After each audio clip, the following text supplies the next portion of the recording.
दोस्तों आपको डिस्प्ले देख के पता चल गया होगा कि आज हम SMPS का के बारे में डिस्कस करने वाले हैं। ये देखिए, ये छोटा SMPS है, इसका मतलब इसका कैपेसिटी कम है, और ये SMPS बड़ा है तो इसकी कैपेसिटी भी ज़्यादा होगा। इस वीडियो में हम देखने वाले हैं कि SMPS की कैबिनेट कैपेसिटी और SMPS का इंस्टॉल्ड कैपेसिटी कैसे निकालते हैं, और ये सारे जो कैलकुलेशन है वो हम इस वीडियो में एम्पियर में निकालेंगे। SMPS की कैबिनेट कैपेसिटी और इंस्टॉल कैपेसिटी दोनों बराबर हो सकते हैं? अगर हाँ हो सकते हैं तो कैसे हो सकता है? अगर दोनों नहीं बराबर हो सकते हैं, यानी कि जो कैबिनेट कैपेसिटी है और इंस्टॉल कैपेसिटी है, ये दोनों अगर बराबर नहीं होंगे तो कैसे होंगे? ये सारा कुछ इस वीडियो में हम जानने वाले हैं। तो पहले हम SMPS की कैबिनेट कैपेसिटी जानते हैं कि कैसे चेक करेंगे। तो SMPS की कैबिनेट कैपेसिटी निकालने के लिए आपको इसके दरवाजा ओपन करना होगा, और दरवाजे पे यहाँ पे SMPS का डिस्क्रिप्शन लगा हुआ है, ऐसा स्टिकर लगा होगा, उसको देखना है। इसमें आप देखेंगे तो इसमें आपका यहाँ पे रेटेड वोल्टेज लिखा होगा। तो इसमें देखिए DC का जो आउटपुट वोल्टेज है वो लेना है हमको, क्योंकि जो भी लोड है DC लोड वो SMPS के आउटपुट में ही डलता है। तो इससे हम इसकी कैपेसिटी डिसाइड कर लेते हैं कि कितना इस पे DC एम्पियर लोड डाल सकते हैं। तो यहाँ पे जो रेटेड वोल्टेज है ये 48 वोल्ट है SMPS का, और यहाँ पे आप सेकंड लाइन में यहाँ पे देखेंगे तो 120 किलोवाट है। ये भी SMPS की कैपेसिटी ही है, पावर है SMPS का 120 वाट। लेकिन हम इस वीडियो में इस SMPS की कैपेसिटी एम्पियर में देखने वाले हैं। अगर इस पावर को अगर आप वाट में बदलेंगे, किलो वाट से वाट में, तो K हट जाएगा और यहाँ K की जगह 1000 हो जाएगा। 1000 से गुना कर देंगे तो वाट को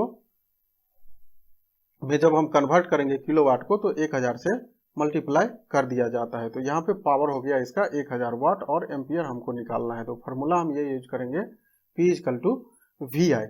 अब इसमें देखिए जो P=VI है उसमें ये P हो जाता है पावर, और पावर का ऐसा यूनिट होता है वाट।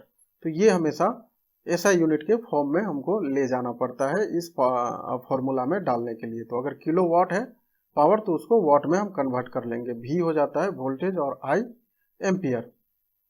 पावर को शॉर्टकट में W लिखते हैं, वोल्टेज को V और एम्पियर को A।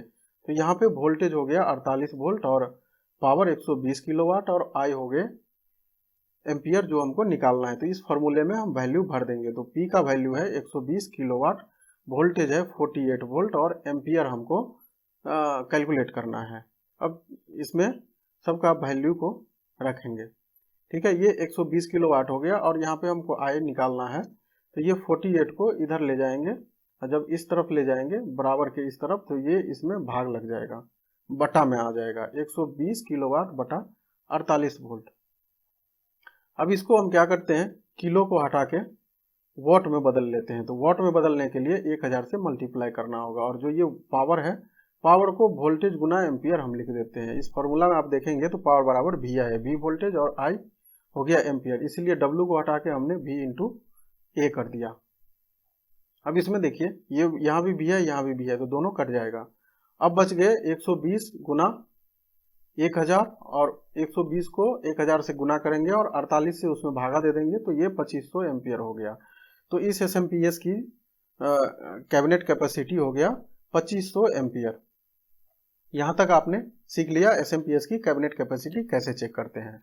तो इस हिसाब से SMPS की कैबिनेट कैपेसिटी एम्पियर में हमने निकालना सीख लिया 2500 एम्पियर, ठीक है। अब जानते हैं SMPS का इंस्टॉल्ड कैपेसिटी कैसे चेक करेंगे। इसके लिए आपको SMPS का दरवाजा ओपन करना है, और इसमें देखना है कि कितना मॉड्यूल इसमें लगा हुआ है। इसमें देखेंगे ऊपर वाला लाइन खाली है, दूसरा भी खाली है, तीसरा लाइन भी खाली है, चौथा और पांचवा लाइन में रेक्टिफायर मॉड्यूल लगा हुआ है। तो जो रेक्टिफायर मॉड्यूल लगा रहता है SMPS में, जितना भी रेक्टिफायर मॉड्यूल लगा है उसी से SMPS का इंस्टॉल कैपेसिटी निर्धारण किया जाता है, डिसाइड किया जाता है। तो इसमें आप देखेंगे दो लाइन में है, यहाँ हमने इसको जूम करके दिखाया हुआ है। हो सकता है किसी SMPS में इतना इस तरह से भी लगा हो, ऊपर के दो लाइन में लगा हो, नीचे खाली हो, या फिर ऐसा भी हो सकता है ऊपर के 3 लाइन में रेक्टिफायर मॉड्यूल लगा हो और नीचे का 2 लाइन खाली हो। तो इंस्टॉल्ड कैपेसिटी निकालने के लिए SMPS का सबसे पहले हमको इसमें देखना है कितना रेक्टिफायर मॉड्यूल लगा हुआ है, और जितना मॉड्यूल लगा हुआ है उसके हिसाब से हम डिसाइड कर लेंगे इसकी कैपेसिटी, इंस्टॉल कैपेसिटी क्या होगा। इसके लिए हमको एक रेक्टिफायर मॉड्यूल की कैपेसिटी निकालना होगा एम्पियर में। दोस्तों मैंने एक वीडियो बनाया है, उसमें रेक्टिफायर मॉड्यूल की कैपेसिटी क्या होता है या एक रेक्टिफायर मॉड्यूल कितना एम्पियर लोड लेता है वो बताया हुआ है, लिंक डिस्क्रिप्शन में डाला हुआ है, आप चाहो तो देख सकते हो। लेकिन इसमें भी मैं शॉर्टकट में बता देता हूँ। इसमें आप क्या करेंगे, एक रेक्टिफायर मॉड्यूल को खोल के निकालेंगे, यहाँ से पावर ऑफ कर देंगे, या जो जिसका पावर ऑफ है वो मॉड्यूल आप निकालेंगे। जो ये पहला एमसीबी है ये इस मॉड्यूल के लिए है, तो इसको ऑफ करके और यहाँ लॉक होता है, लॉक ओपन करके और निकालेंगे रेक्टिफायर मॉड्यूल को बाहर, तो कुछ इस तरह से दिखेगा। ये जो रेक्टिफायर मॉड्यूल है यहाँ पे आपको इसका डिस्क्रिप्शन लिखा हुआ है, इसका डिटेल्स लिखा हुआ है, जन्म कुंडली इसका यहाँ लिखा हुआ है कि ये कैसे क्या चीज है। अब इसमें देखेंगे यहाँ पे वॉट लिखा हुआ है। अगर आपसे कोई पूछ देता है कि रेक्टिफायर मॉड्यूल की कैपेसिटी क्या है, तो यहाँ का वैल्यू, यहाँ पे जो ये वैल्यू है 4000 वाट, ये देख के आप उनको ये जरूर बताना कि इस रेक्टिफायर मॉड्यूल की कैपेसिटी कितना है, 4000 वाट। इमर्शन वाले में आप देखोगे तो यहाँ 3200 वाट भी रहता है।